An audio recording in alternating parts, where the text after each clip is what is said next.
గ్యారంటీలు ఉన్నాయి. చంద్రబాబు నాయుడు గారి నాయకత్వం ఉంది. మన పవన్ కళ్యాణ్ గారి విశ్వాసం కూడా ఉంది.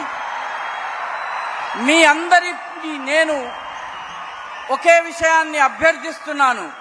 రాజమహేంద్రవరం నుంచి శ్రీమతి డి పురంధరేశ్వరి గారిని, నరసాపురం నుంచి శ్రీ భూపతిరాజు శ్రీనివాస్ వర్మ గారికి, కాకినాడ నుంచి తంగెళ్ల ఉదయ్ శ్రీనివాస్ జీ గారిని, ఏలూరు నుంచి పుట్టా మహేష్ యాదవ్ గారిని, అమలాపురం నుంచి గంటి హరీష్ మాధుర్ గారిని గెలిపించాలని కోరుతున్నాను.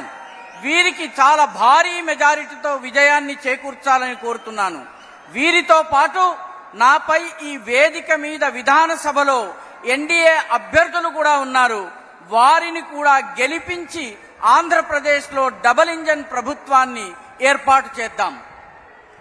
मेरा एक और आग्रह है, यहां से जाकर ज्यादा से ज्यादा परिवारों में जाना, ज्यादा से ज्यादा लोगों को मिलना और उनको कहिएगा कि मोदी जी राजमंड्री आए थे और मोदी जी ने आपको प्रणाम कहा है, मेरा प्रणाम जरूर पहुंचा दीजिए.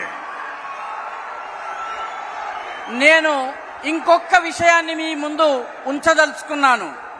ఇక్కడి నుంచి వెళ్ళిన తర్వాత మీరు ఎక్కువ కుటుంబాల దగ్గరికి వెళ్ళండి, అందరినీ కలవండి. వాళ్ళందరికీ మోదీ గారు రాజమహేంద్రవరానికి రాజమండ్రికి వచ్చారని చెప్పండి. మోదీ గారి తరఫున వాళ్ళందరికీ నమస్కారాన్ని తెలియజేయండి. मेरे साथ बोलिए, भारत माता की, भारत माता की, भारत माता की. बहुत बहुत धन्यवाद.